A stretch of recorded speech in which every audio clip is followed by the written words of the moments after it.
peace must be our goal and our guide. And all that we strive for as a human family, dignity and hope, progress and prosperity, depends on peace. But peace depends on us.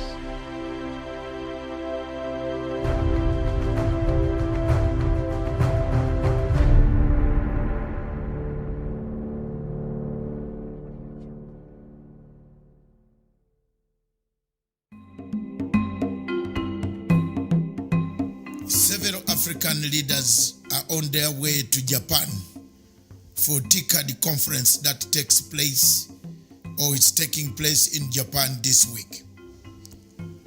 This was a conference that was initiated by Japan in 1993 and it continues to rotate between Japan and Africa, which is co-ventured by the United Nations, World Bank, and other international UNDP bodies of the world. But the most important thing that comes out as African leaders jet into Japan is, do we benefit much from these conferences? How many people in Africa do benefit from these conferences? One strand of the reasoning of the School of Thought of Africa, Africa School of Thought, is the conferences are very good area of discussion, of reviewing and fatigue evaluation of what projects have been done and what projects need to be done. But the question remains, do we really tangibly see the fruits coming out to the ordinary citizens of Africa?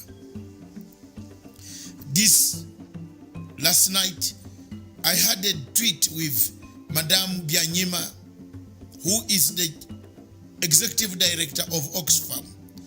She sent out a tweet to say, can friends write how many sins, 7 sins that the G7 have committed to bring about the hardships in the world? Believe me or not, in that conference there was a Ramaphosa in Paris, and a Ramaphosa was not recognized until it has made news internationally about Ramaphosa's recognition and being called an identified person. Does Africa learn from these hiccups, mishaps that occur in these conferences? That is one strand. The second strand are countries that are inviting us to go to their places. Are they inviting us because of the rivalry between the superpowers themselves? I've only seen almost all the superpowers have been inviting people for the French conference, American conference, Africa conference, China Africa conference, Russia Africa conference, now Japan Africa conference. To these conferences come in good heart. We have seen conferences being duplicated.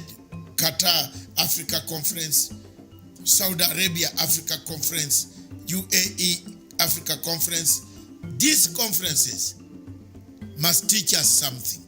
And the something that we must be taught is Africa must begin to hold and host AU, Africa Summit Conference, where the big leaders can come and view and see what can be done on the continent.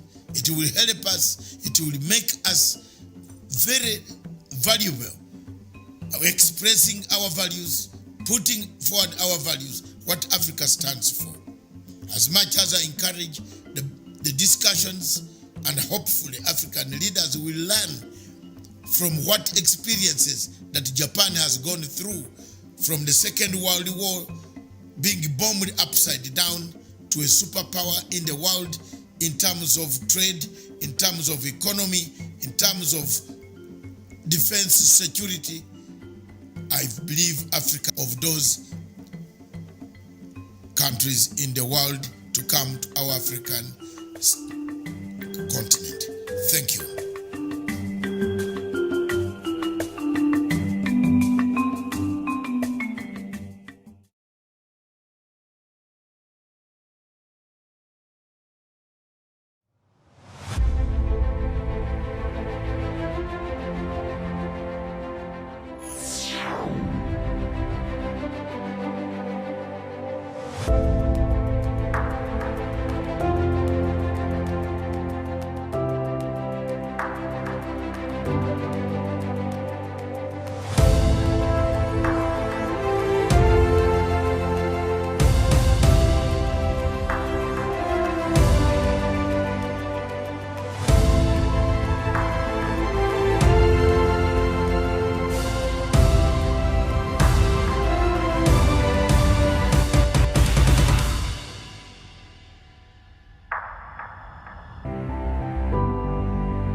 First of all, let me thank you. I've prepared 2 papers which I believe will be circulated because they'll not be projected.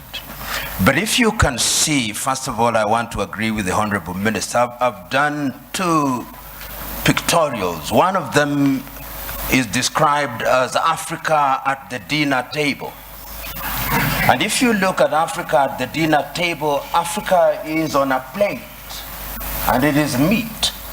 And the diners at the dinner table are France, the United Kingdom, the United States, the European Union, the Chinese, and progressively the Arabs.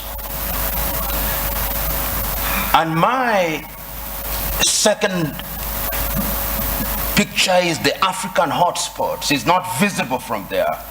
But if you look at Africa today and you make a clean sweep with your mind, there are different conflicts of different intensity in Somalia, in northern Mauritania, in northern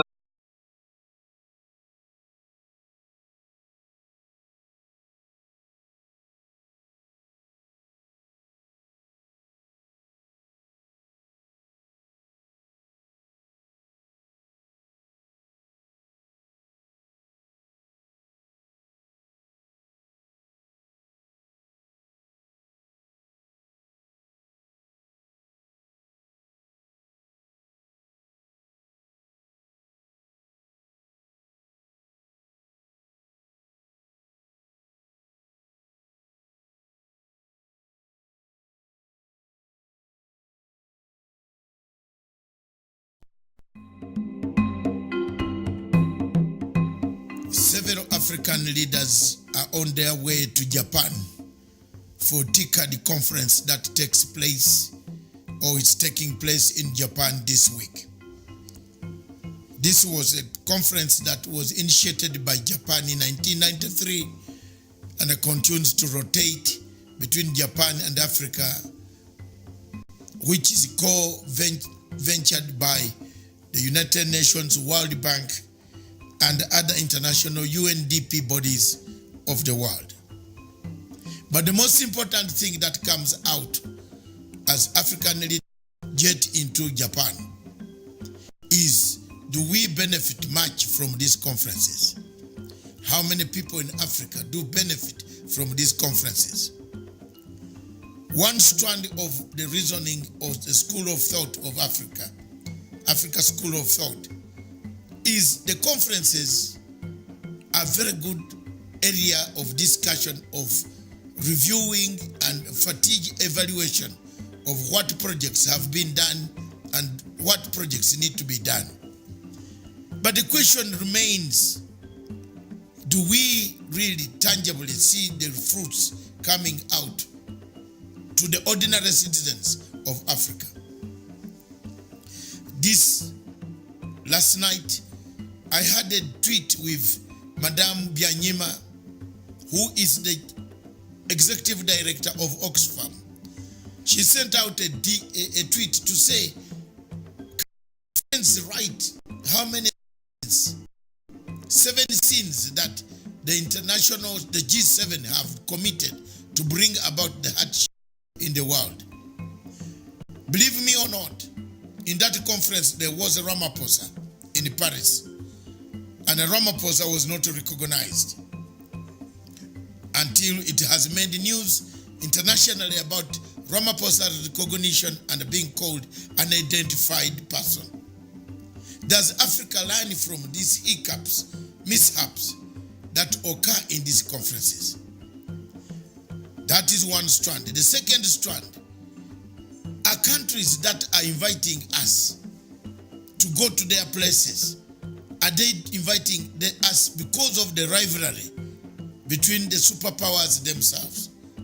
I've only seen almost all the superpowers have been inviting people for the French conference, American conference, Africa conference, China Africa conference, Russia Africa conference, now Japan Africa conference. To these conferences come in good heart. We have seen conferences being duplicated. Qatar Africa Conference, Saudi Arabia Africa Conference, UAE Africa Conference. These conferences must teach us something. And something that we must be taught is Africa must begin to hold and host AU, Africa Summit Conference, where the big leaders can come and view and see what can be done on the continent. It will help us, it will make us very valuable, expressing our values, putting forward our values, what Africa stands for.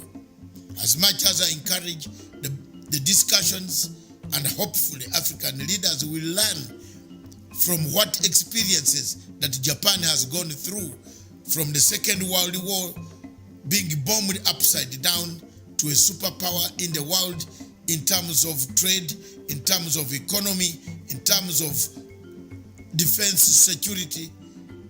I believe Africa can do the same.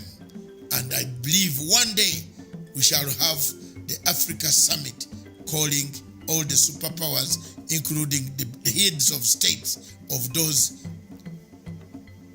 countries in the world, to come to our African continent. Thank you.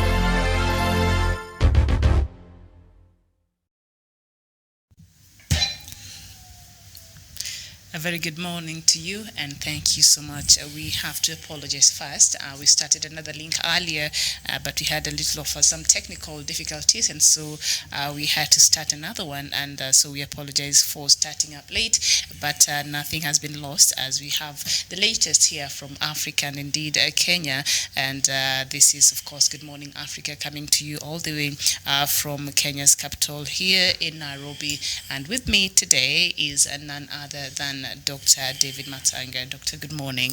Good morning, Miriam.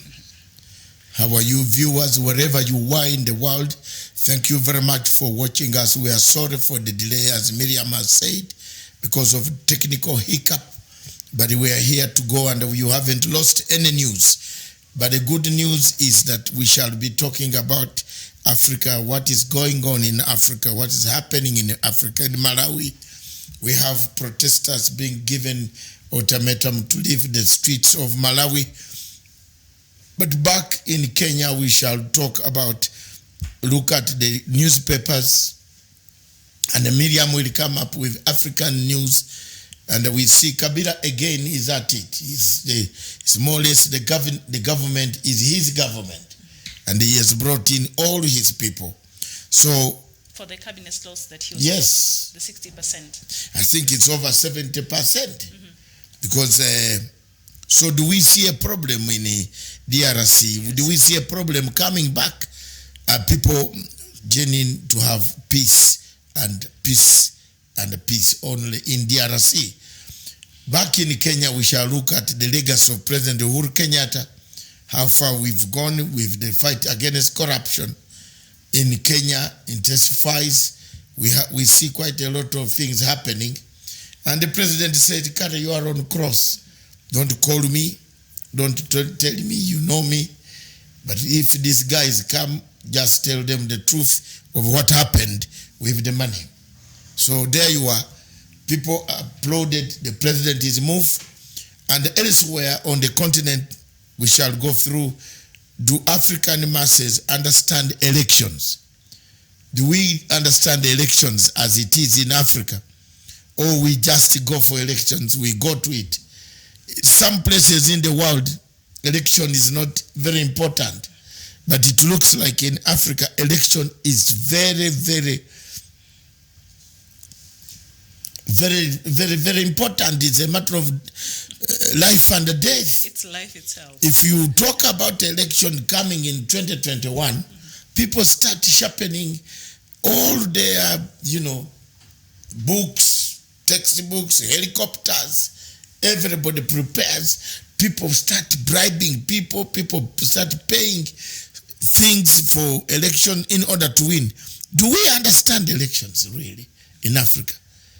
Africans, do we know what the meaning of elections? The essence of elections. The essence of elections.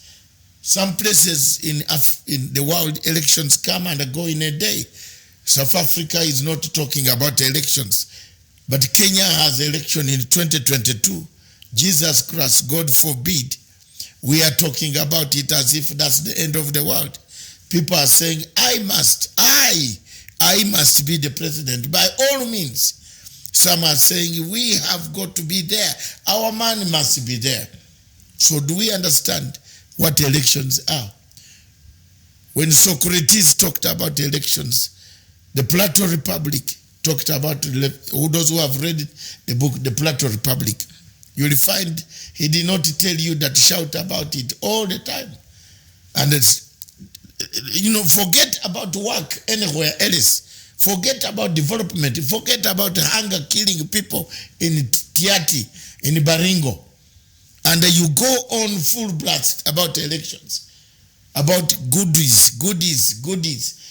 Be, smart, wear smart, and go around, show people how you are you are for elections. Does Africa need that? Do we understand elections?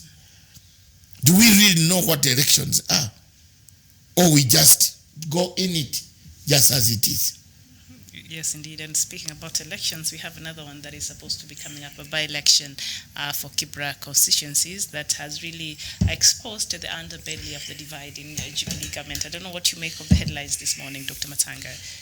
Ruto tells off Raila over referendum. Elections. That's all. It is still elections. This is tit for tat elections. We have started. Nobody rested. It seems in Jubilee, people did not rest. People are now wrestling to take the party. Who takes? It's a headline here on the Standard newspaper. Soccer star caught up. Mariga. Yes. I don't know who forged the documents. Again, experts of forgery. There goes the yes. headlines on the Another list went into the Electoral Commission. The Secretary General comes to say he doesn't know about the list. What is really going on? I've been reading this story. I get elections. In the middle of it. Elections. So the names were handed over to the are not from Tuju. Are not from Tuju. No. Who is this that has there is a manufacturer of this? Especially from the Jubilee Party. They are well known. Those who manufacture this election, these documents are well known. And God will help us. One day maybe Kenya will find out who does the manufacture of this type of elections. These fake letters. Yeah. It's very interesting. So you can see even the newspaper, media itself plays, and then you see people are talking about the BBI. BBI has not reached a stage to talk about it because we don't know what is inside the BBI. We have no clue what they will bring. But to me, yesterday I was on another program in one of the stations. I explained the three components of Kenya. If you don't do the three, one component was very clear, the electoral mechanisms. You can have whatever you want. You can have a good governor.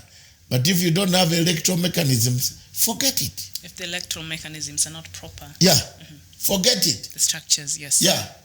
You can even reduce MPs to 0 MPs and even give powers to the MCS. But as long as those MCS are not elected on the proper electoral mechanisms, there will be a very big problem and a conflict. So, devolution as a focus. I was on a program called The Focus, Counter Focus, and they explained why we see these problems in developed units is simply because it is a matter of the way we were elected to reach the county assembly. But if you go back and then you look at the format of the Constitution of Republic of Kenya, it does not give you hope of unity. So I hope the BBI have answered that. There is no hope of unity when you have your good friend Nanok as the chairperson, as the governor of Turkana. Because he comes from Turkana. And then because he comes from Turkana. So the constitution as it is right now does not really encourage cohesion. No, there is no cohesion. When you are growing political warlords, Rasanga is the governor of Siaya. I am the son of Siaya from Sijui which place. Siaya has got also several places. Bondo, Game. You know, I know your place so well. Alego, Ugenya, Bondo, Game. All those places. Now, people in Game would like to field a governor. True. That's why you saw Midiwo and Lasanga at crossroads.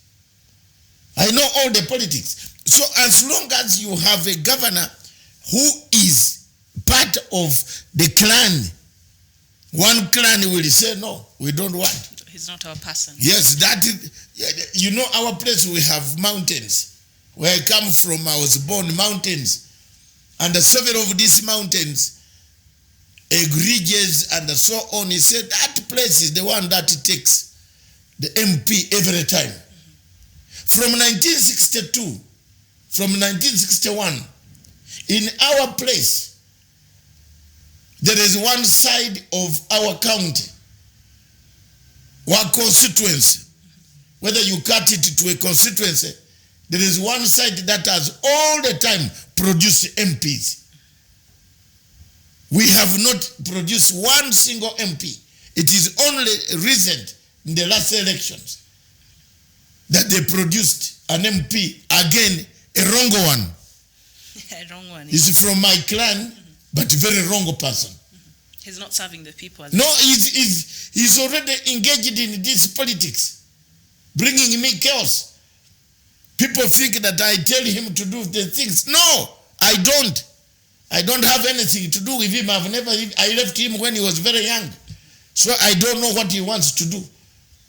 But the guy has gone into this Bob Wine thing, and he's creating me and very unnecessary anxiety with Museveni. He's supporting Bobby Wine. Yes, and he's my relative. So is that a problem? Look at that type of politics. So it goes down to divisions. Luckily enough, in Uganda, we don't have problems of tribalism. We can elect you from any point.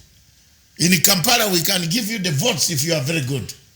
We can give you the votes in any other place. There are so many areas where people, MPs, in Busia, most of the people are from different places. But they have won. Even Kenyans. Kenya, there is a Kenyan minister. A man who is born in Kenya is a minister in the government of Museveni currently, an MP. In Uganda, yes. Yes. Which you people in Kenya cannot do.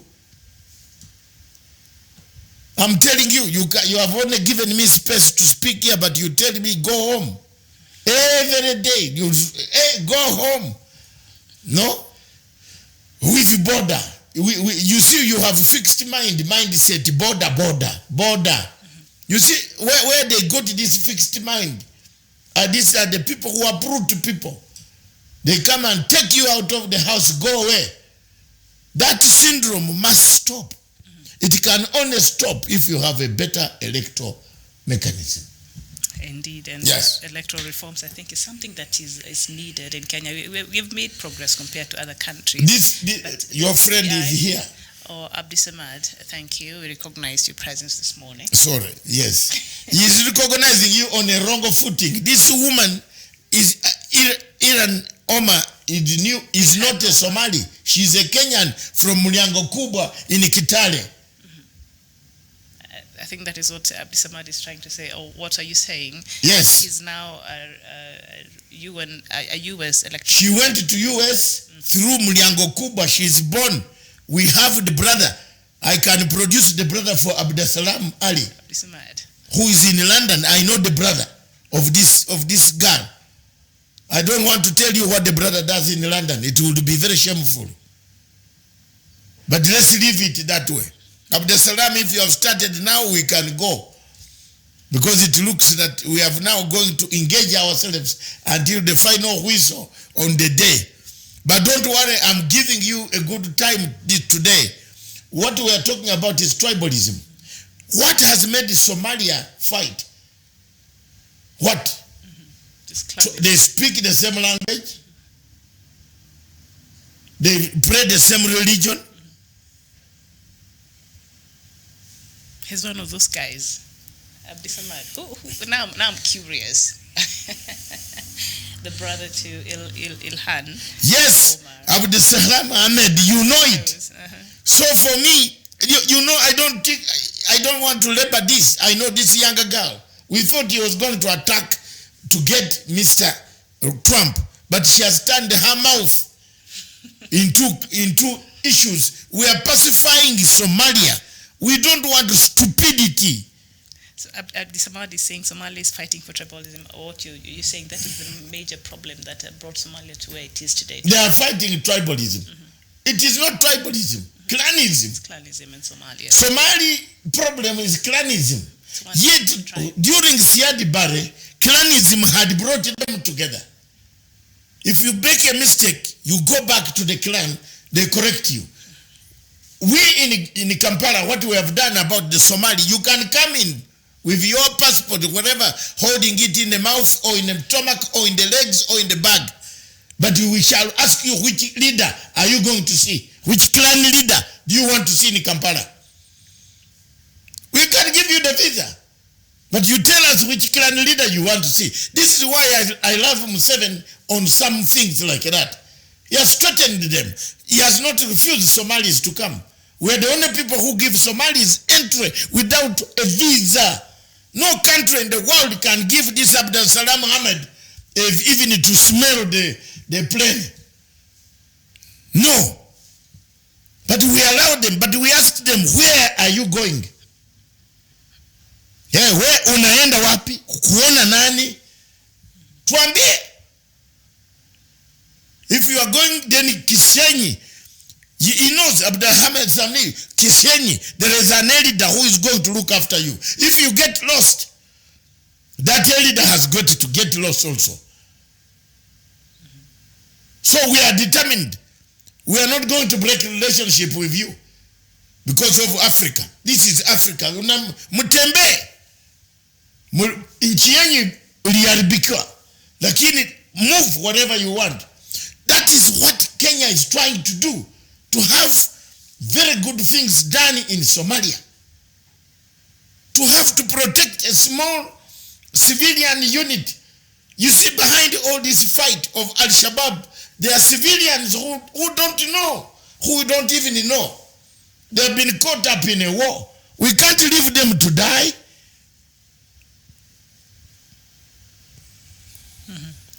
What unites us is religion. What unites Somalia is religion. But they are not united.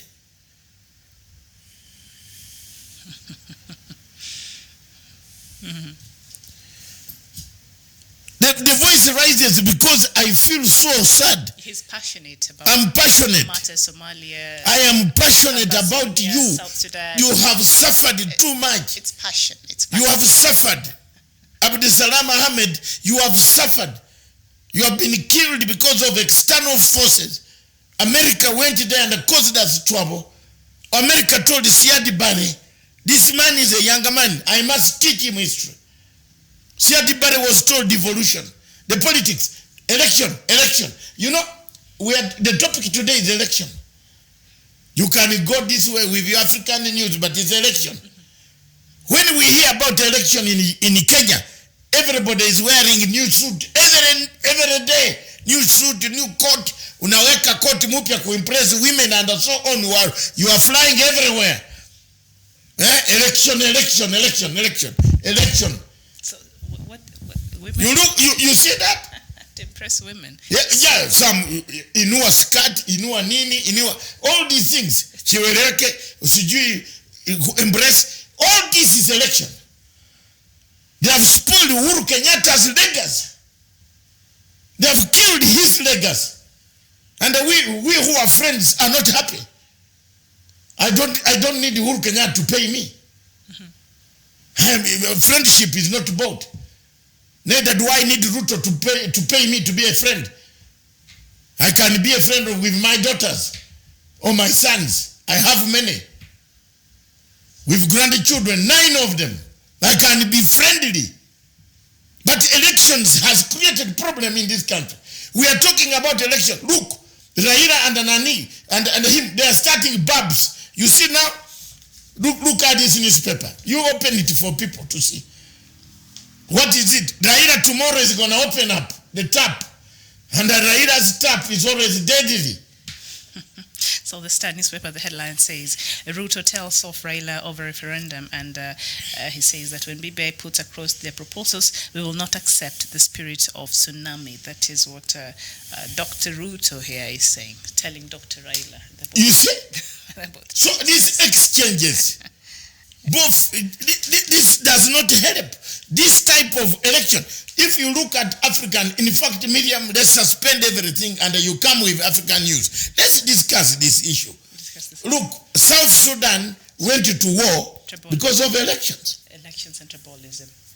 Bottom line is ethnicity in all these things. That is what advances our politics. Exactly. In Africa.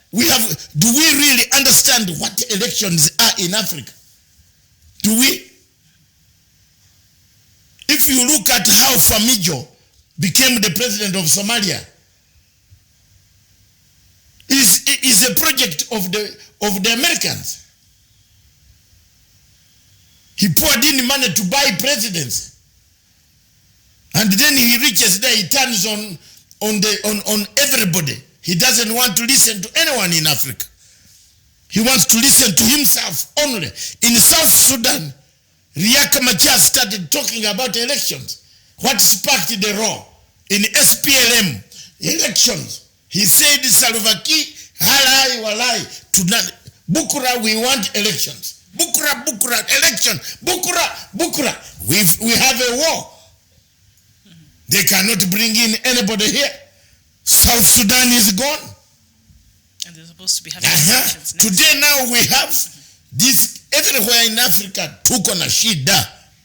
We have a problem of elections in Africa. Do we really understand elections? Niambie. Do we understand the essence of having an election in a country? Yeah, we don't. In Kenya here, the election is 2.5 years ago to go. Already the knives and the daggers are out. People want to kill each other. Everybody is scheming. Abdul Salam, you are talking, Famijo is loved by who? Famijo is loved by his people, by American people who put him there. He even cheated you. He got, elected on an American passport. Someone that is not allowed dual citizenship. Yes, he did. So what is he your people? Abdul Salam, watcha. Me, you have not come into this race, boss. I have not yet come. You wait when I come. You wait, give me time. Mutakimbia. You see, you start knowing this problem the way it is. We could be supporting the same people who are killing themselves. I was there during the days when I went as a Sky News correspondent in Mogadishu to interview the leader of Islamic, what is it called? This party, Sharif Ahmed Sharif, the one who chased Ethiopians away. Things started the way they are starting. I know it. I know this Abdul Hassan Samed. I know him. They started like that. They started now saying, oh, you leave our place, you leave this. They started on Ethiopians. They started on Ethiopians. I'm telling you, they started that and politicized the whole thing. Even the local shopkeeper refused to give Ethiopian food. These guys have a very bad habit. And what was the reason behind? My God, nationalism. When they start rising against you, we must tell them the truth now, man. But also, a country like Somalia, there are a lot of foreigners who have come there and camped and made base there, and so a lot of Somalis are actually very Islamic courts, yes. Are very anxious about all this. This is Islamic courts. I was there. Occupied. I have a clip in those days when Islamic courts in 90s, when we came to interview in not 90s, in 2000, we came to interview Sharif Ahmed Sharif.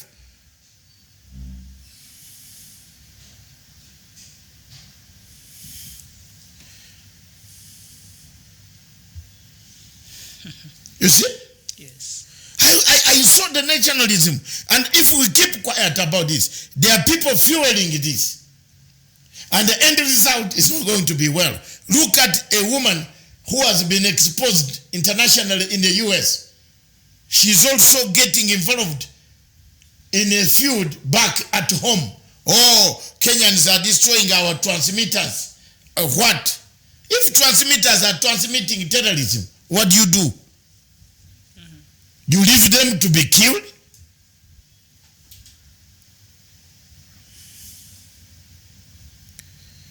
You see, this guy, this man here, Abdulham Salim Ali, this is a guy, these are the central architects of this whole problem of Somalia. But that's okay. We shall discuss with that. We want to talk about elections. Abdi Samad, I don't know what is your opinion about that discovery by Doctor. You are the central architect. Now you see. He's saying Sheikh Sharif was like Madobe in Jubilee and previous Al-Shabaab. But is he a reformed Al-Shabaab? Is he a reformed Al-Shabaab? And so... What about the mayor of Mogadishu you have brought in there? You have also brought what? Abdasalam Amli. Najua na kujua wewe. Yeah, you have also brought a new mayor who is what type of mayor is that? Who can welcome international dignitaries? Watch out. We are going to sort this out. We are Africans. We have to talk. Don't run to Bazungu. Don't run to white people. Let's talk as Africans. Let's finish this problem as Africans. Let's not use. They are the same people who divided us. They divided Somalia to several places. Listen to me, my brothers. If you go on listening to the advice of these bad guys, they have divided everybody. In Nigeria, Biafra is in chaos. In Amazonia, you see, is in chaos. Nobody in Africa is talking about Amazonia. In Cameroon, is this mouth all the time talking until Amazonians woke up. Now they're about to get power, they don't even want to see. That guy of Gambia, I am the one, this television station is the one that made him to be the president. Adama Barrow. He's busy eating with the French now. French fries and the frogs. He will be overthrown, then he'll run. Nobody from Gambia has even come to thank me. And you know, they're mourning right now. Their founding father died on Monday. Yes. Yesterday, he'll be buried tomorrow. Gambia. Yeah. So they've not come out to thank the efforts of Punchline. They should have thanked the daughter of that former president and the children. They know me. I fought for the freedom that they have in Banjul. I took my satellite system into Banjul to collect information on their behalf. Now today, Adama Barrow is eating frogs with these French guys. And he has forgotten us, some of us, who fought for his freedom. Look, Africa is wrong. There is a problem here. Frog is a delicacy in some countries. What frog? If you eat frog, would you be talking like me? When you go to Indonesia, You eat what? frog is a delicacy. They actually put it on some barbecue. They put some barbecue sauce on That's it. why we see Africans come. Nice. Africans come back with some different diseases. So they'll be surprised. What Yes. They- You come back with diseases, then you blame God. Fresh. Why do you eat frog when you left Africa when you don't eat frog? Wonder. acquired Wachana na hiyo mambo. Just forget it. acquired taste. But I just moving on and talking about elections and what it has become in Africa, it's a matter of life itself. And when you look at Malawi, they've not moved on from the elections that happened on the 28th, Exactly. 21st of May until Look, today. because there is no system. We don't understand elections. In Malawi, a small country that has nothing to offer to the world except the lake and the noise. What has Malawi got to offer? Those days of bandit used to offer Chirwa and so on as footballers. You younger people didn't see wire na mpira. It used to play football. Malawi used to be on top. But what does Malawi today offer? Hunger, sickness, everybody. It offers problems more. Then you add more problems because of elections. You tell me, do we in Africa, do masses understand what elections is? That's my question today. He's saying Somali airline is open to business in 1 month, 4 planes in that. Yeah, because you are being given planes by Qatar, which is subjecting you to hate the rest of the countries. Shut up! But Uganda also is starting its maiden flight to, I think, Nairobi, but also in Somalia. So Somalia is open for business as it is. Yes, it is open because Uganda, we also allow you to go free in Uganda. What will you do? So I have a right to talk about you come to our country free. Okay. Yes. All right. Kid, we are not going to take you down. This time, me and the Famijo, we shall finish. Let's meet in one of these conferences in AU. Atasikia moto. He needs to be told by a very able African, not half African. Hey. Half African. There's something like half African. Yes. All right. But that, when you see prospects like this and things like this, such developments happening in Somalia, that means that AMISOM seems to have accomplished one of the key roles they had in Somalia, and that was to stabilize the country. It's not fully stabilized, but there seems to be some progress being made, and we see now opportunity opening, and that would tell why the West is now very much interested in Somalia, as it has become a little bit more stable compared to the previous years, and now it's open. Somalia, as it is right now, it's open for business.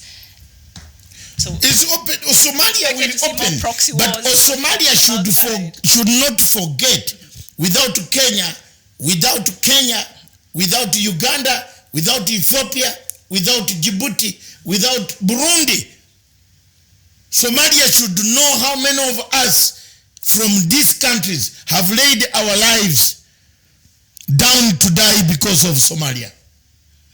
Therefore, we deserve respect, not intimidation, not harassment, not those type of words that you are throwing at us. You can have too many jumbo jets, but remember where you came from. So tell that woman there in the United States to shut up. Let her deal with, she's in the Congress in the US. She's not in Congress in Mogadishu. And by the way, she's not a Somali, she's a Kenyan from Mliango Kubwa in Kitale. The brother is in London. You know what? I'm going to shame her by bringing the brother. What's wrong with the brother that was so shameful? Don't worry. The world will tell. Abdisamad, you have to tell me this. You seem to be having a scoop on that. I'm curious now. So did she migrate from Kenya from Somalia for her to have been born in Kitale, or what is the story behind Ilhan? I didn't even want to push this story, but... The story behind it is very simple. Okay. The woman is a Kenyan. Okay, she's Kenyan. Okay, good. Give us a break. Come back home. Don't start interfering yourself with things. Oh, Kenya army is breaking this massive. When you say home, where would that Kenya, she's a Kenyan, she's not Somali. Okay. Yes. Okay. She was born in Mlango Kubwa, in Kitale.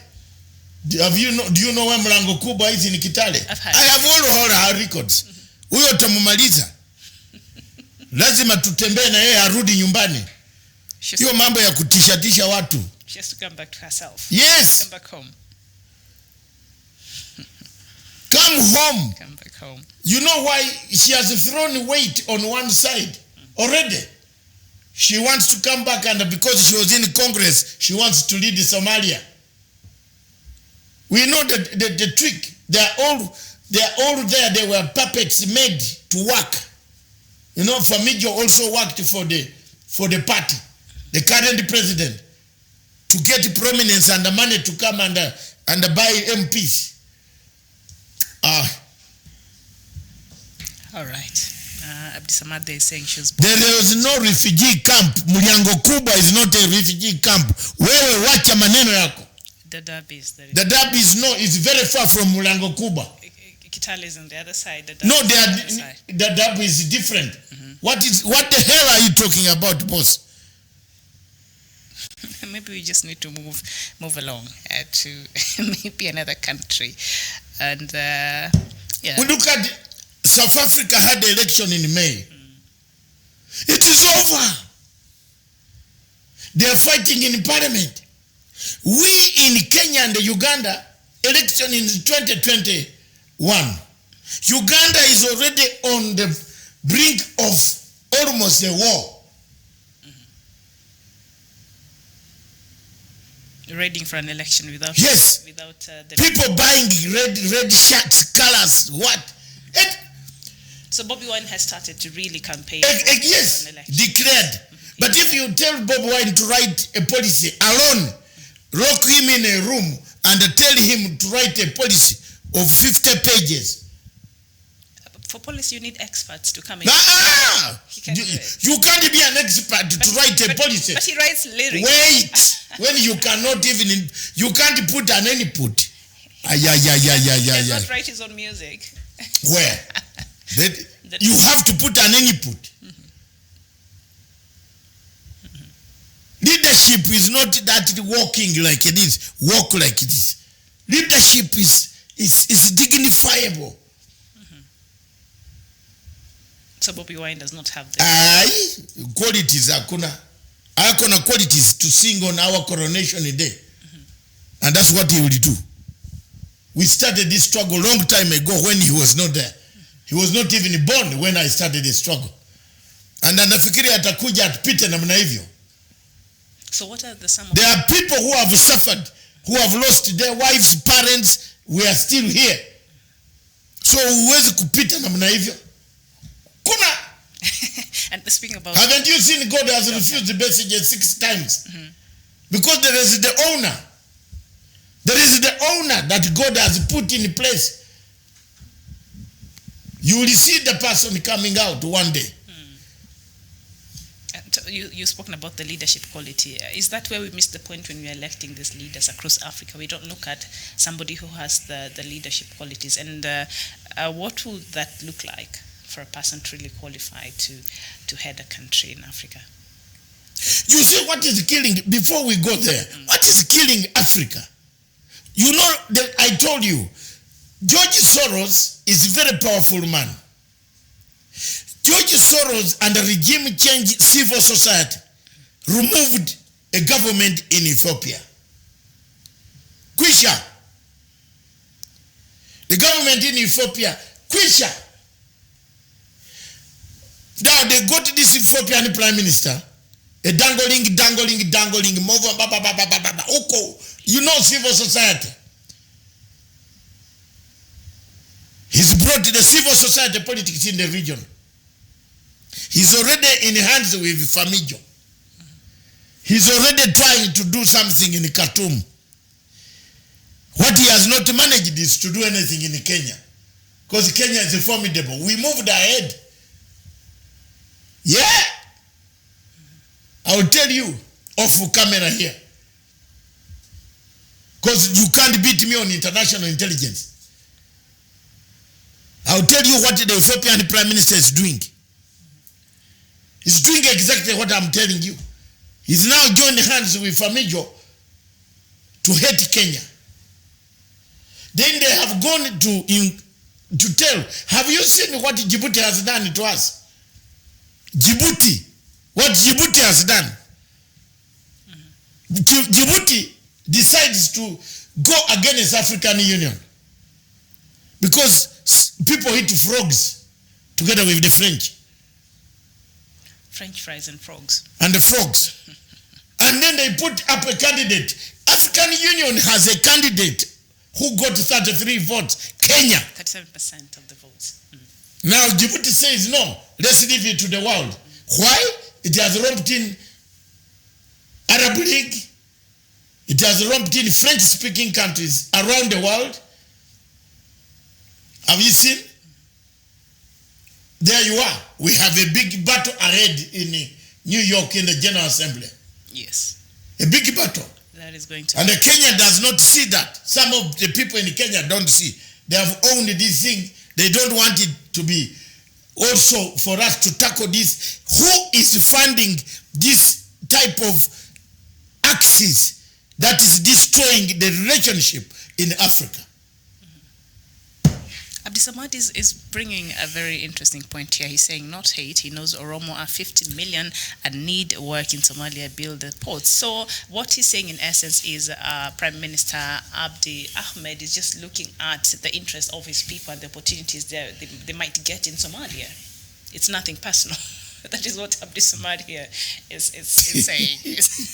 There are 50 million. There is nobody who can build the port. And they've seen the opportunity in Somalia. Yes. And so it's nothing personal. He's just trying to do right by his people. And of course, the rift between what seems to be in Kenya and Ethiopia came out when Kenya came out to congratulate, the Somaliland president. And Ethiopia was not very happy with that, actually. So it's right. He's sort of leaning towards Somalia. So when they congratulated the Jubaland. The Jubilant. Yeah, there was nothing wrong with that. Everybody in the world congratulated, including Uganda. Ethiopian Prime Minister did not like that very much. Yeah, why? Why is he? Because he's a civil society.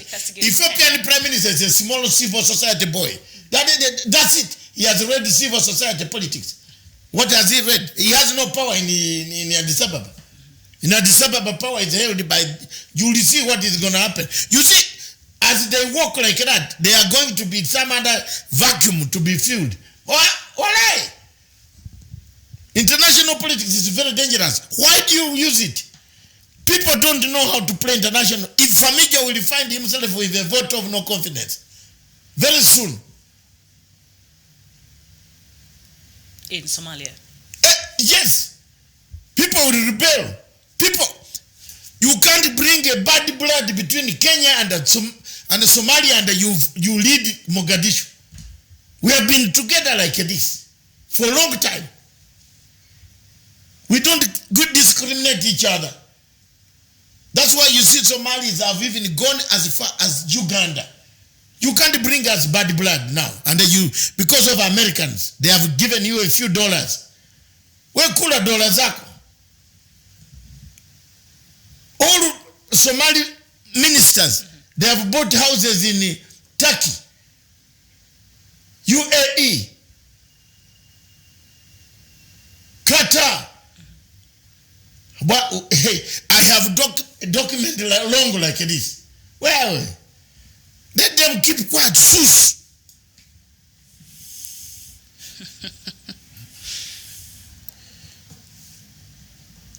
There's no Somali minister who has a house in Mogadishu. And Abdisamad agrees with you on that, and they're saying they bought all that property and investments with stolen money. So the money that is bought. So we have, you see, if people have kept quiet on them, internationally, we are going to bring this in the Guardian or in land. We blow it up with the house of pictures. Let's see how they can manage to lead. Which money is this that they're stealing from the aid that is brought in Somalia? Yes. Which money? The local person is not getting anything. That's it. Let's be very honest.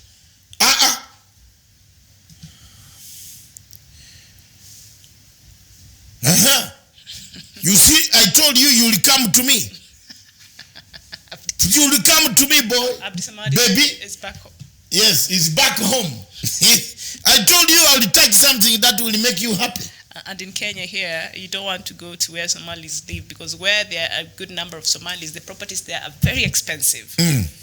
You can't afford. So you can't afford to annoy Kenya. You can't. You better deal with Kenya.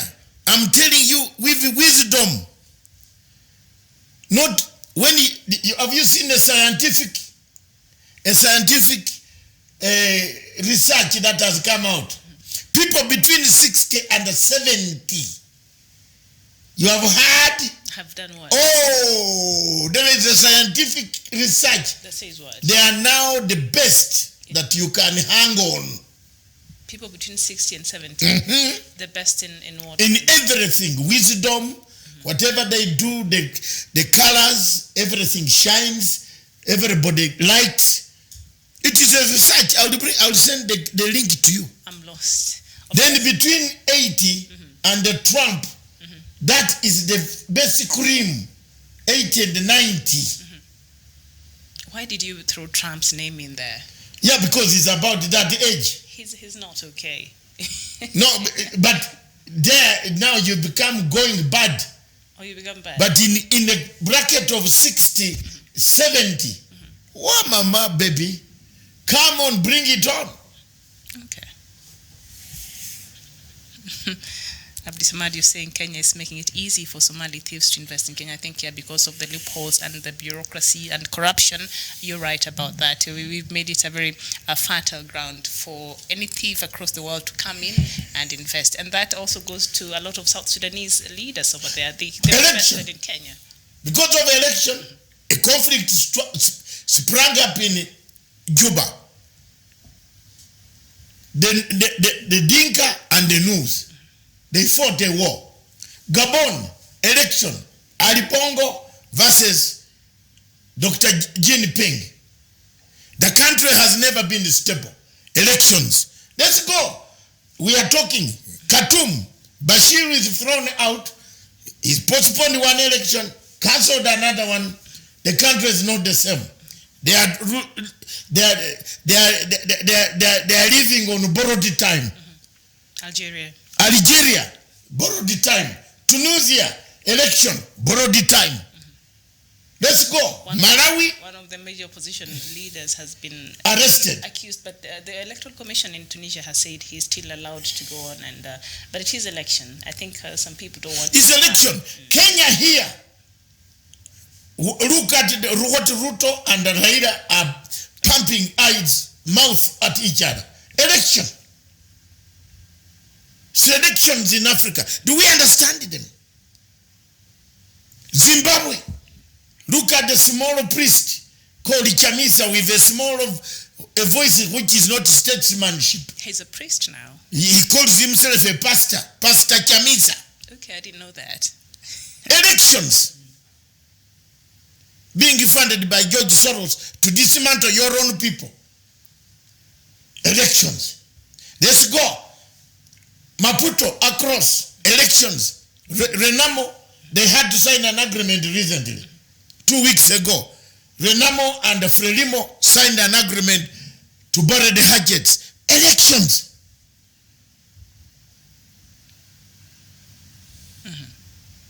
Elections. Come to Uganda. We are now living on in the edge. Accusations, counter-accusations.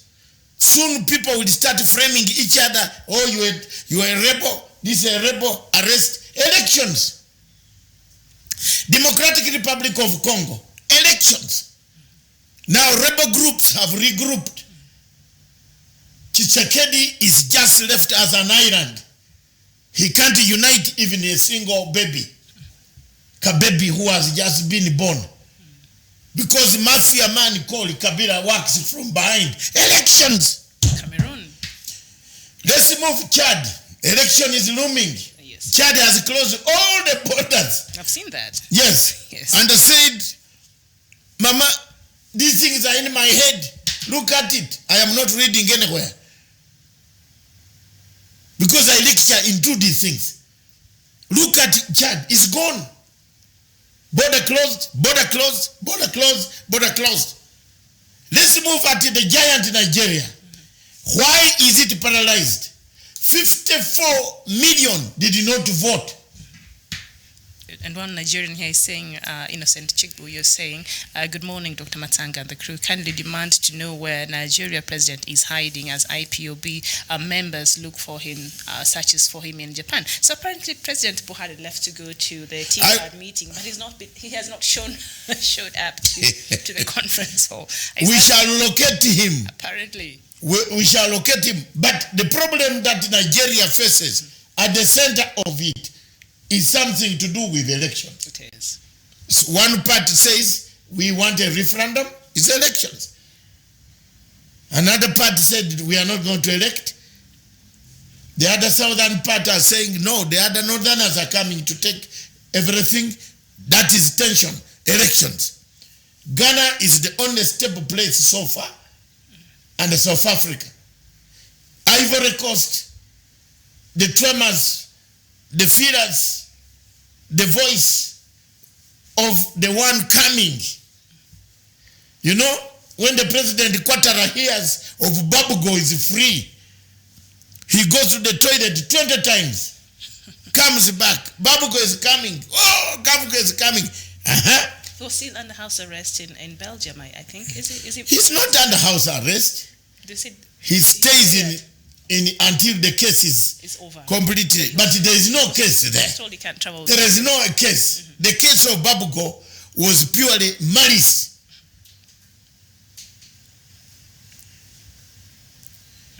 Because if you are to take Babugo, you must take Ouattara. So now Ouattara has gone on and he's trying to make a union with the former president also. I can't remember his name there, because they're actually Gbagbo is such a threat to him. So he's trying to reach out to a former president. Half for somebody.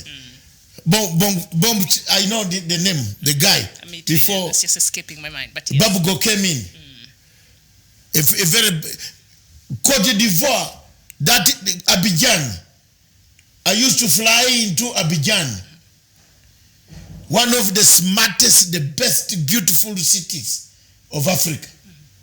It was reduced to rubble because of elections. Tell me, Togo, the street, one of the commodities that African countries are buying today are tear gas. It's one of the highest on top of the range imports. Tear gas. From Togo. No, everywhere in Africa. Africa, tear gas. Yeah, if you look at the budgets of African countries, yeah, each country is buying tear gas. To security, yes. When people are importing medicine, people are bringing in tear gas. Yeah. That is very interesting. Zimbabwe is importing tear gas. Even as Kenya here, we had now a big armory importation. Of tear gas. It was brought. Before the last elections, yes, the cannon. In colors. Yes, the water cannons. Colored. There are few countries in Africa now that are not importing tear gas. Like which one? South Africa. It manufactures its own tear gas. So we should start doing that. Tanzania is not importing any tear gas. It's peaceful. Tell me which other country. Ethiopia has to buy more. In fact, load more ships.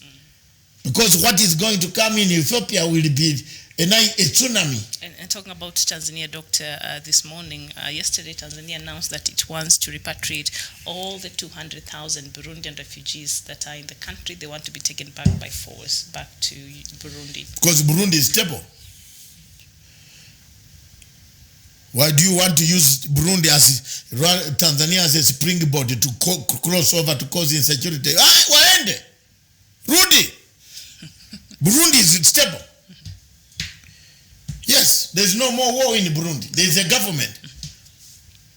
Because if you leave them there, they are creating suspicion. And bad blood. People could go there and yes. they could go there and buy them to go and fight Nkurunziza. We are in East African community. But the UN High Commissioner of Refugees came out and said a refugee should return to their country. Have you read they should not be forced back. Have you read the headline where international aid companies, agencies are saying, listing Al-Shabaab on blacklist of the international? Have you read? The headline, it is there, that they are condemning Kenya for having asked international agencies to blacklist Al-Shabaab. Yes. Can a normal agency, what did Zungu, are they normal? Because Kenya went to the UN Council and said Al-Shabaab should be recognized as an international terrorist group.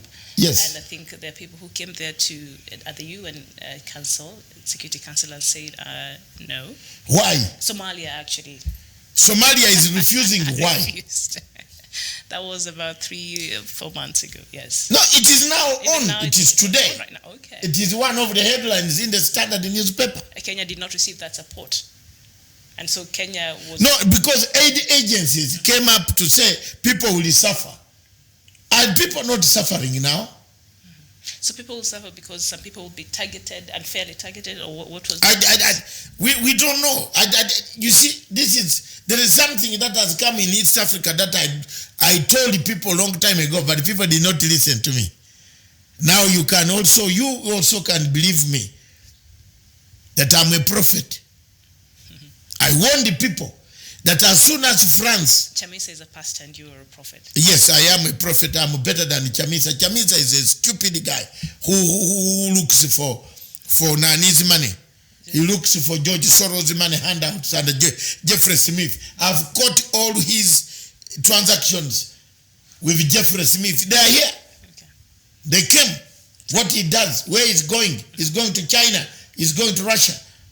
And Jeffrey Smith, if you look at the movement of Jeffrey Smith today, where is he? He's in Hungary. In Hungary waiting for Chamisa to come, then they can go. Give him money to go and kill Zimbabweans. So you prophesied? Yes. I prophesied. I told you people that as soon as France steps in Somalia, people did not believe me. People call me names here in Kenya all the time. Thank you. Thank you. Thank you. Continue calling me names. Well, continue calling me names. But this thing is coming here to haunt us. These guys told us they missed oil. Total Oil said we have missed oil in South Sudan. We have packed our goods and we have left. Where did they come? The first point of call was Kenya. Can we buy Ngamia 1 or Ngamia 2 or Ngamia 3 or Ngamia 12? I don't know how many Ngamias Kenya has. Somehow the deal did not go through. Talwa Oil and other agencies, they have their Ngamia, they don't want to leave. You saw that Ngamia. I don't know where you got this name Ngamia. So here we are. Somalia said, please, France, come through Qatar. And then Famijo was told to chase away UAE because Qatar and the UAE, they don't see eye to eye. And then Turkey started having problems. Have you seen? Because Turkey's anybody who is against American interest in Somalia is now being told to leave. Turkey has a huge base there in Somalia. But they were. So is UAE. Yes, they are the people who helped Somalia first. Now this new darling and Russia, the new wife who has come with a promissory note of a port. The new shiny wife. A shining wife. Okay. With a promissory note of building a harbor. We have seen harbors before. Are you going to harbor yourself? What goods will you take out of Somalia? What has Somalia got to take? You take what? But a lot of things will come to Somalia. Maybe. That's good. But because there's nothing, as long as there's Sanchez, you can't take anything out. Where will you take it? How do you transport these things up to there? Jermaine, this reason, man. How will you transfer these things. If we don't pacify Somalia today, how will you transfer these things up to there? To the port you are building. You are building a white elephant in a place where the elephants are shorter.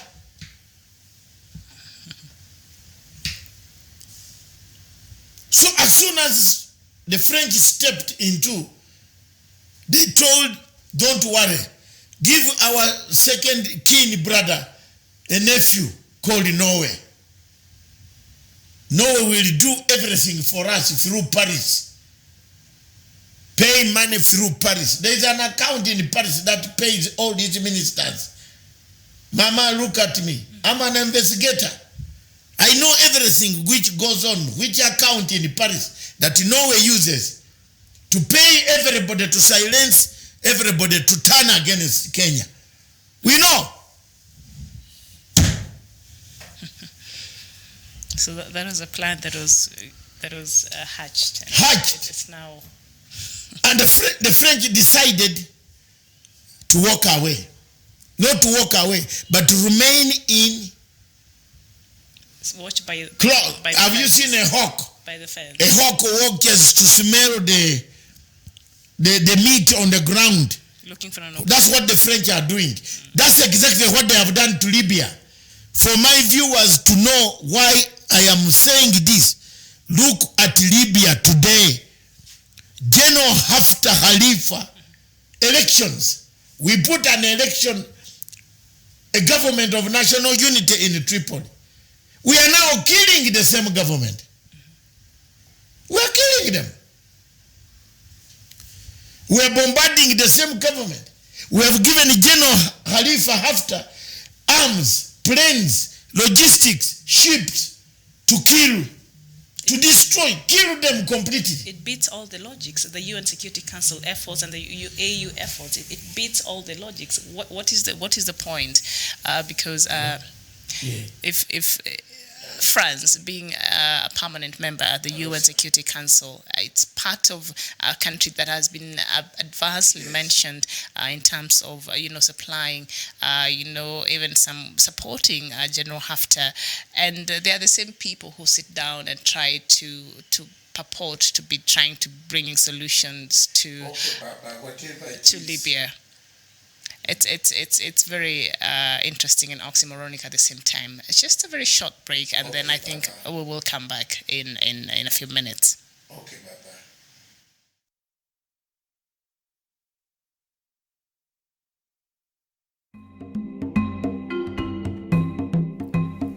Conflicts in Africa have become the daily occurrence. Daily occurrences in many countries, in the sense that almost every African country, apart from the few, there is tension. One wonders where this tension at times comes from.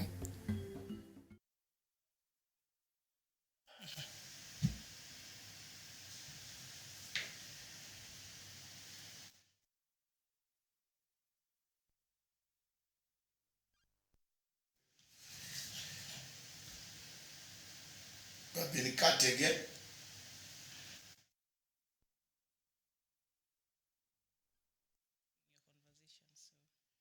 Okay, fine. Sorry. Sorry about the misinformation and the communication. But the call was also coming from Mogadishu. From Mogadishu. Yes. And not Khartoum. Khartoum. Come from Libya to Khartoum. To Khartoum. Look at that. It's on Libya now, yes. Libya is done. Elections. Khalifa, General Khalifa does not want to listen anything what African leaders say. Because he has got this American cheap passport. He's an American citizen, Yes, American citizen. When people like a Famijo are used by Americans, you have a problem there. But Abdisamad said that 90% of our leaders in Somalia all have That's okay. Yes. They had no state. Yes. They had no state, they had to get some state. We agree. But when you come back to lead Somalia, you must declare. Yes. And you should be the first man as a president to get the African passport to avoid all this controversy. When we have been gagged.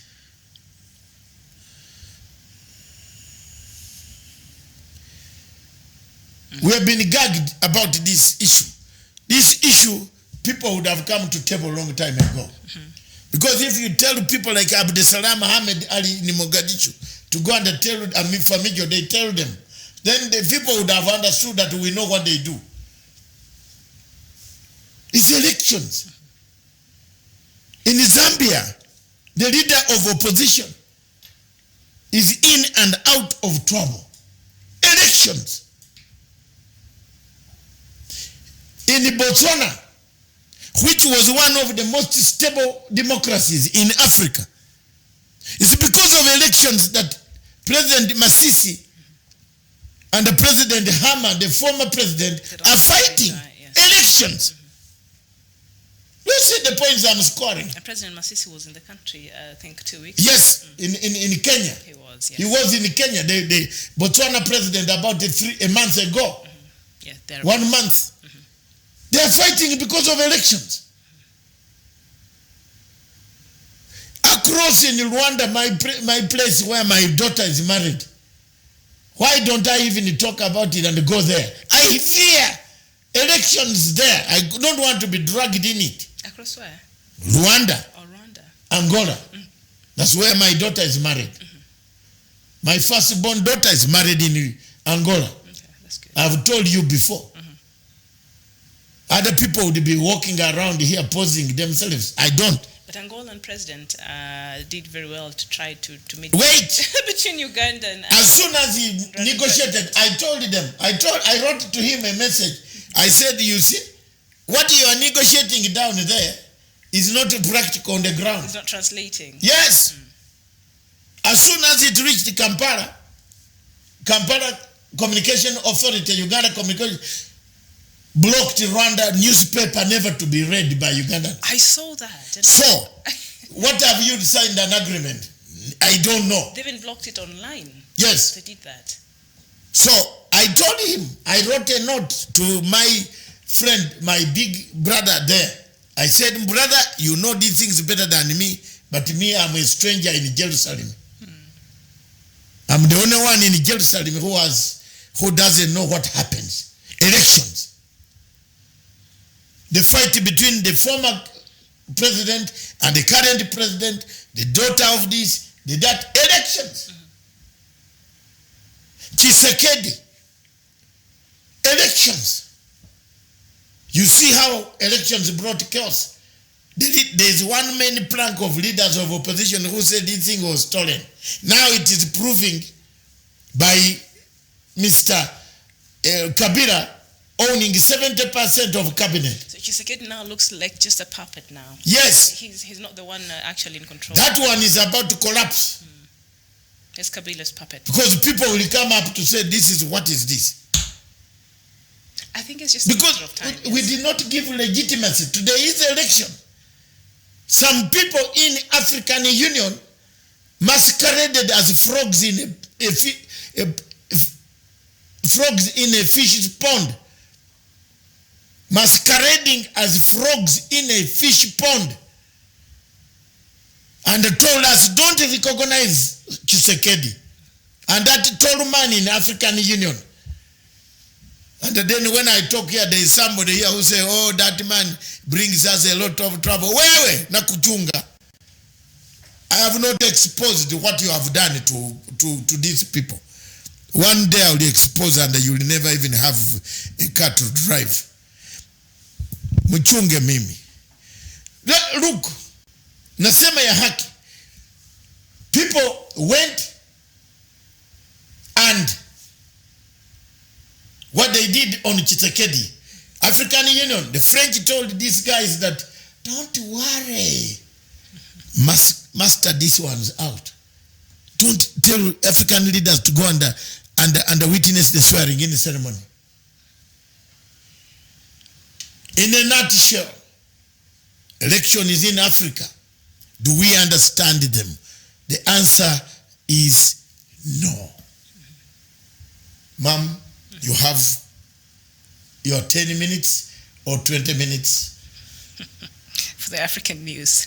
You can complete. Quickly, yes. But I think we have completed that. You have seen the facts. I've laid the facts on the table. The countries.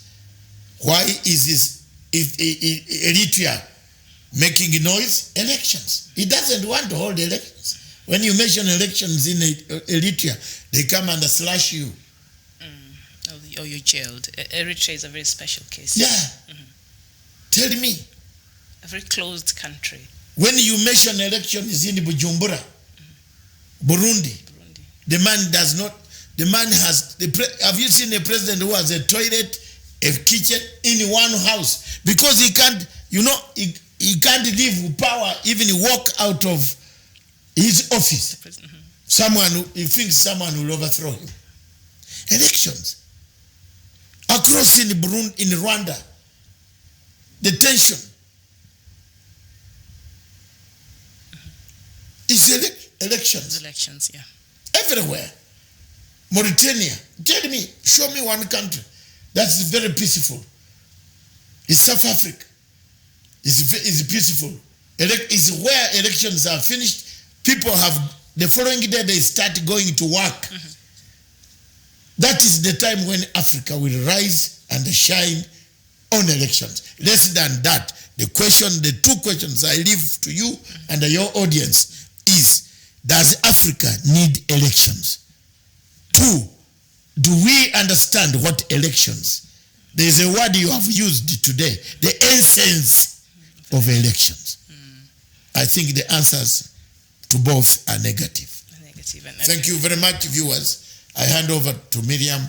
I've done the talking, and Mr. Abdul Salam Ali must have gone for a cup of coffee. No, can now enjoy because no, she's waiting for you. Come on. Yes, come on, yes. Come on. But also, Doctor, just before you leave, outside of what we're talking about, the elections, I have some news item here.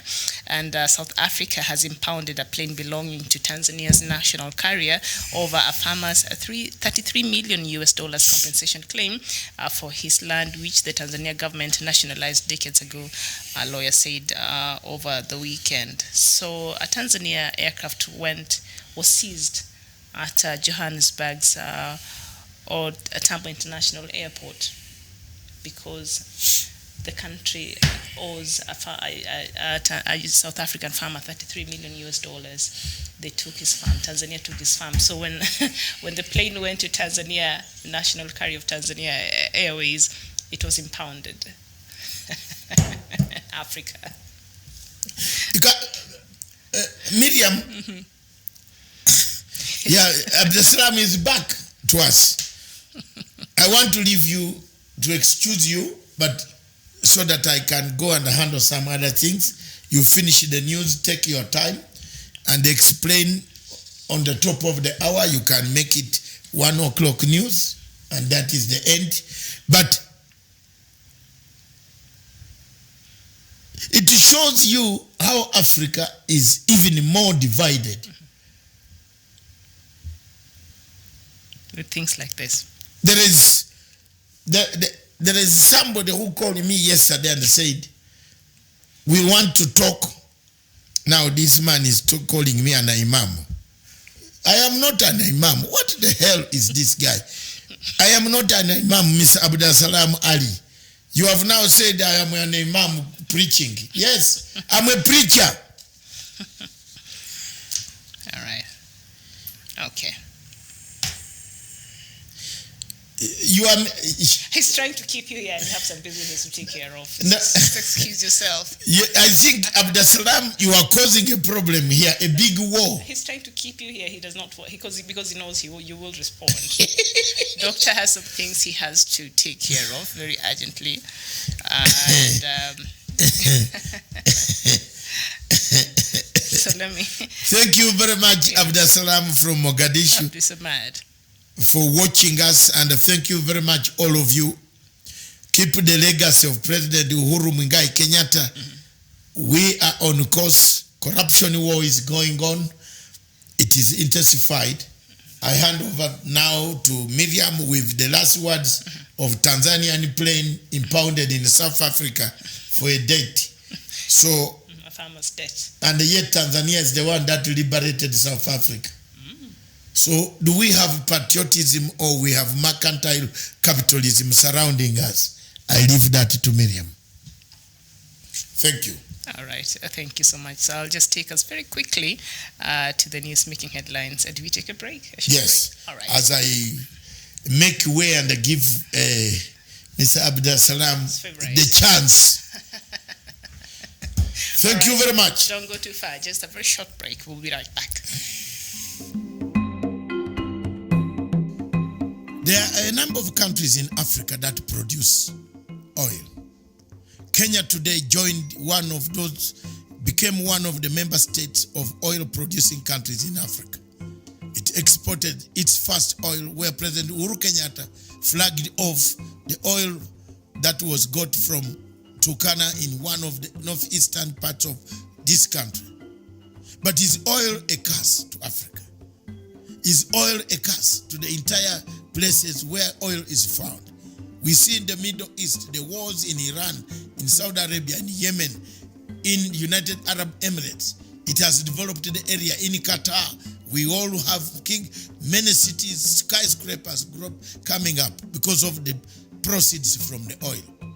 But can Africa emulate that example and bring the same oil proceeds to make sure that it makes lives better for the people, the betterment of the people of Africa and their families and their other activities? I want to see that. But I might not be able to explain why Africa always falls a victim. Are there external forces that make the oil in Africa to become sour? Is it the competition of the oil companies, Total and Shell BP and others that come to Africa to take the share of the oil? Simply because we have no energy, ability to be able to drill the oil ourselves, refine it ourselves. It is shocking, therefore, to go to Nigeria, for example, a country that produces third in the world for oil production, has no petrol at the petrol station. Is this not a curse? If it's not a curse, what do you call it? Thank you.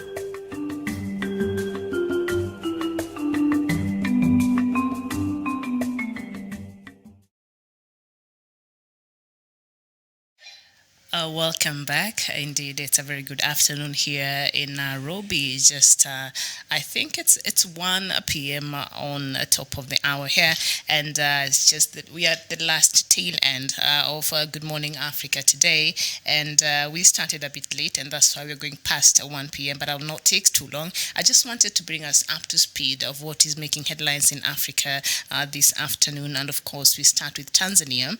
And Tanzania on Tuesday announced it will send back all Burundian refugees on its soil from October 1st, saying it was working with the UN to secure their return.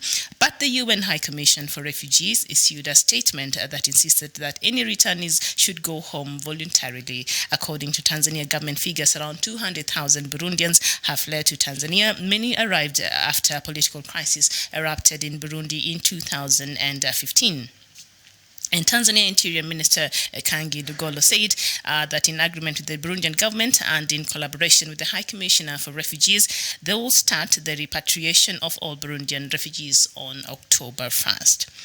And the news that we just talked about before Dr. left, South Africa has impounded a plane belonging to Tanzania's national carrier over a farmer's $33 million compensation claim for his land, which the Tanzania government nationalized decades ago, a lawyer said over the weekend. Now, the Air Tanzania aircraft was seized on Friday at Johannesburg's Tambo International Airport after it landed during a scheduled flight from Tanzania economic capital Dar es Salaam.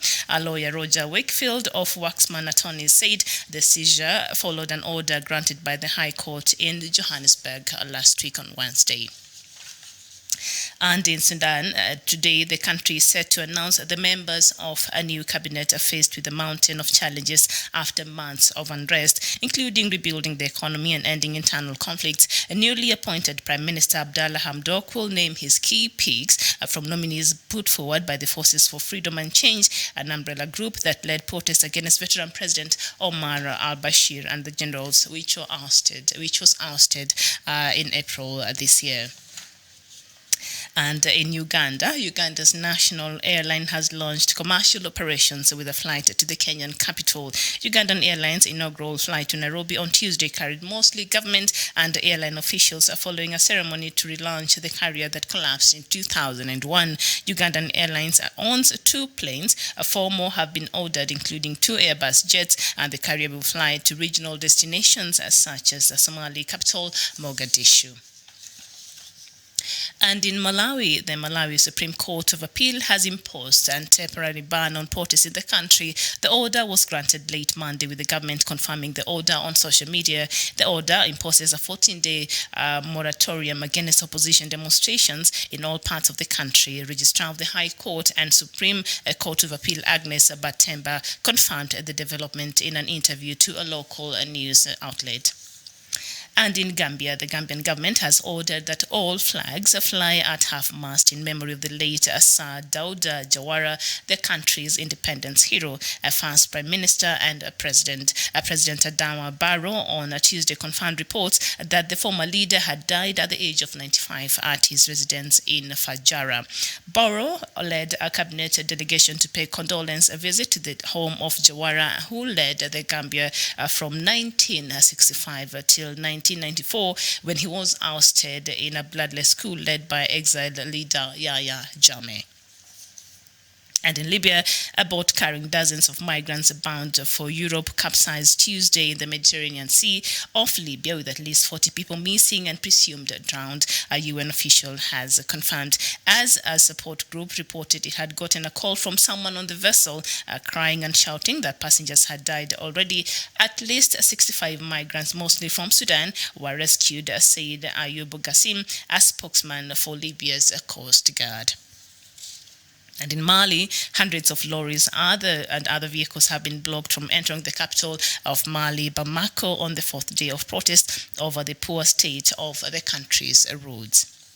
And in Chad, the country has jailed 243 rebels who had made a failed insertion in the northeast from Libya in February. The heavily armed militants had managed to travel hundreds of kilometers into the Ened region in a convoy consisting of dozens of vehicles before being halted by French airstrikes. Those sentenced yesterday received prison terms ranging from 10 to 20 years. And we finish with South Sudan, where President Salva Kiir has issued a condolence message to the family of the late Lieutenant General Anthony Bol Madut, who passed on in Egypt over the weekend. Kiir described the late as a revolutionary leader and one that committed to the ideals of freedom and liberty. General Madut became the commander of Bomal Battalion that initiated an assault on the position of the Sudanese army, together with Ngachikak Nyanchiluk, after the signing of the comprehensive peace agreement and the independence of South Sudan. General Madut became the governor of the former Warab state and later Tonja state. So that is just the latest from across Africa, and I believe right now it's quite a bit into the day, so probably there are other news that has just come out there. So in case there's something you think our viewers should know, just please share it on the comment section and we'll be able to share it with the rest of the world. BR gang, thank you and nice to see you and talk to you today. You're saying absolutely, Dr. Matang and Miriam. President Kenyatta has brought peace to Kenya and progress at his ruling.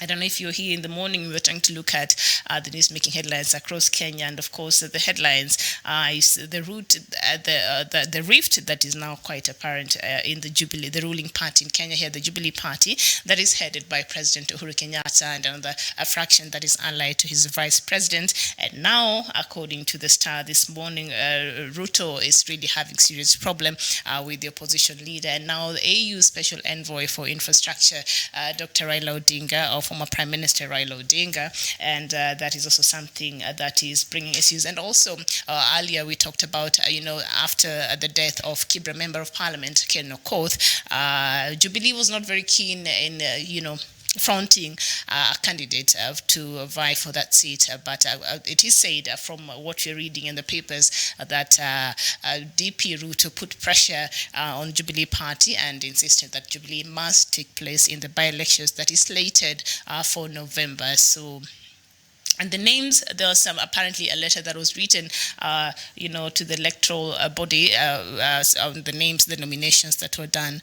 But that letter was later on refuted by the Jubilee leadership. So it's a lot of confusion there.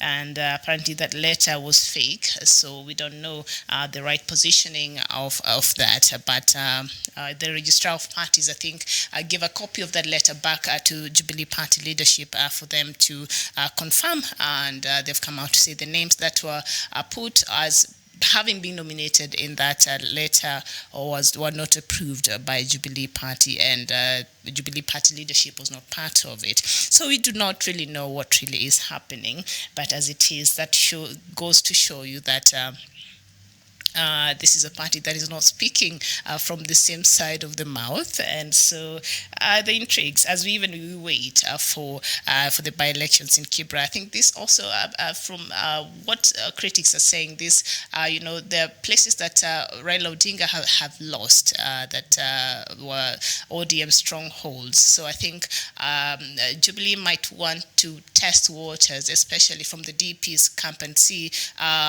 can they disrupt the popularity of ODM, especially in a place like Kibra that has been an ODM stronghold for a very long time, allied to former Prime Minister Raila Odinga. So that is just politics in play there. So we'll see what happens there. And back to the news that I've just read here. I'll just go through probably 2 or 3 because I think we've talked about a majority of them, and then we'll just come to the end of the show. And of course, Tanzania on Tuesday announced it will send back refugees from October 1st back to Burundi. Remember, a lot of these people came to Tanzania after chaos erupted in 2015 when those the constitutional amendments and electoral amendments were done in Burundi that allowed now President Nkurunziza to actually be in office until 2034 should he decide to continue running. Then the guy will stick to office to 2034 because the constitutional amendments that he made that really plunged Burundi into chaos, and so the chaos saw Burundians running across and trying to seek for safe havens, and 200,000 of them are still staying in Tanzania, and this has proved to be, an economic burden, and even, 200,000 people, the space that they take even in a country. But I think that is what we do when our sister country or brother country is in trouble, then we have to be there for them. So I think Tanzania government has come out to say it is time that the Burundian refugees return back home, as they say that, some level of calmness and peace has returned to Burundi, and so they should not fear to go back home, and so they will be taken back by force to their country. And the Tanzania officials had said that they're working with the UN, but the UN High Commission for Refugees issued a statement on the contrary and said no returnees will be forced to return back home by force. It should be a voluntary exercise. If you want to go back, then you should be facilitated to go back. But Tanzania said, you know what? They are going back nevertheless.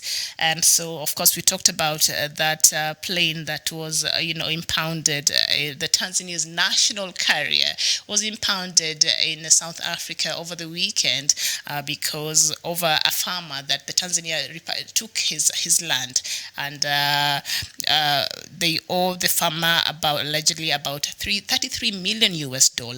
This is a South African farmer. So when the Tanzania national carrier was scheduled to arrive in Johannesburg, they impounded the plane. So I don't know, I guess Tanzania government and South Africa government, I think, are working on modalities and seeing how this will pan out, and I'll keep you up to date and how that story will develop. And of course, Sudan today, I don't know if they've already done it. I've not seen the latest news since a couple of hours ago, but it's set to announce the members of a new cabinet are faced with them. And of course, Sudan right now is faced with a lot of challenges, and and one of them will be rebuilding the country. Remember, it has been months since anybody engaged in a meaningful activities, especially in Khartoum.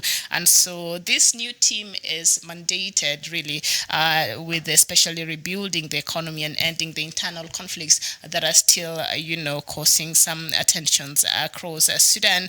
And so today, the Prime Minister, Abdallah Hamdok, will name his key picks from nominees put forward by the Forces for Freedom and Change. And this is an umbrella group that led a protest against our President Omar al-Bashir, and that finally saw him leave power in April. So that is also something that I will be following for you.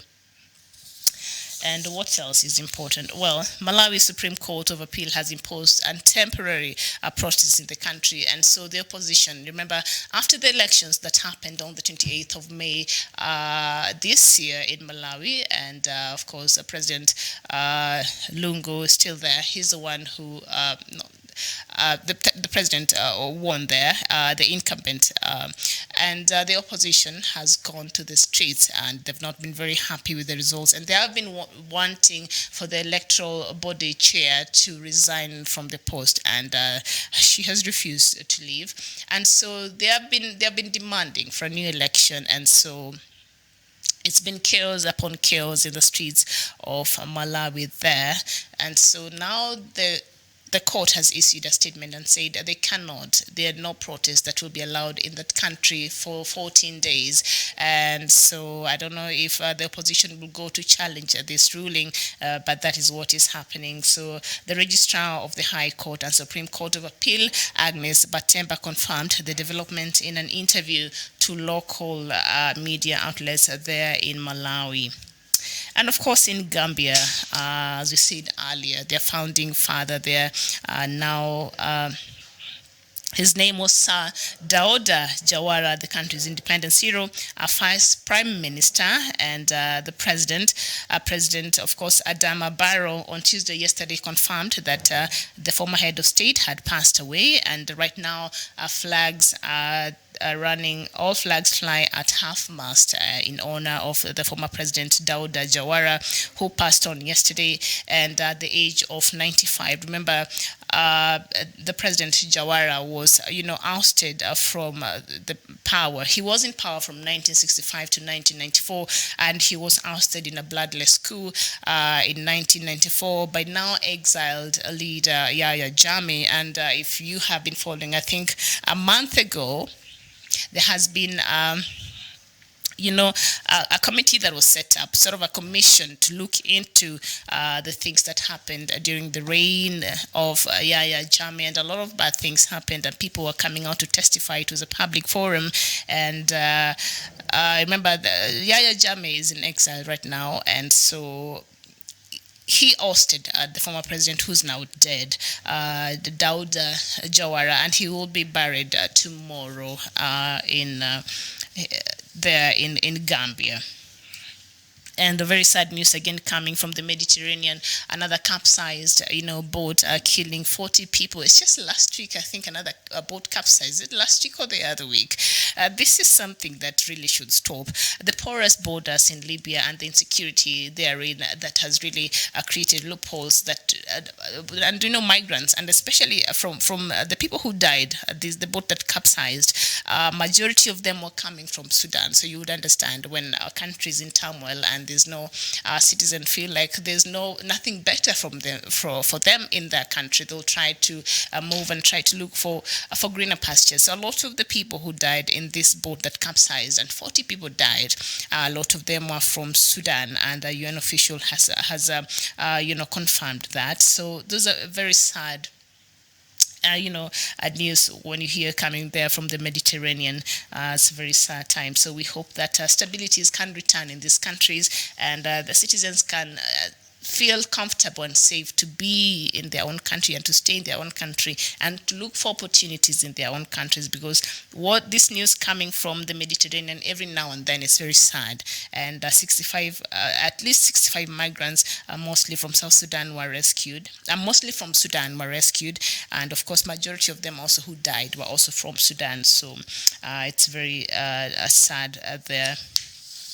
And Chad has jailed around 243 rebels who made a failed incursion in the northeast part of Libya last year. So that is just the latest from across Africa. Thank you so much. I think let me just read. Donatas Onye, Kachi Bishop, you're saying, ask them, my brother. I don't know what is it. I think a clip that played earlier of Dr. Matanga. And Alagesi Sise, you're saying, I like 3 presidents in Africa: Ghana president, Rwandan president, and Kenyan president. They're very intelligent. Okay. Thank you very much. Arabethan, you're saying good morning, Punchline Africa, Cast and Crew. So that just brings us to the end of today's show. In case you missed, we talked so much, and Dr. Matanga was here until about 20 minutes ago. He had to go to take care of some things very urgently, but we thank you so much for your patronage, for keeping us company, for engaging with us, and for making this show a success. Hopefully you can meet here tomorrow for another edition of Good Morning Africa. But for now, all the way from the Kenya's capital in Nairobi, I am Miriam Gutu, and it is bye-bye for me.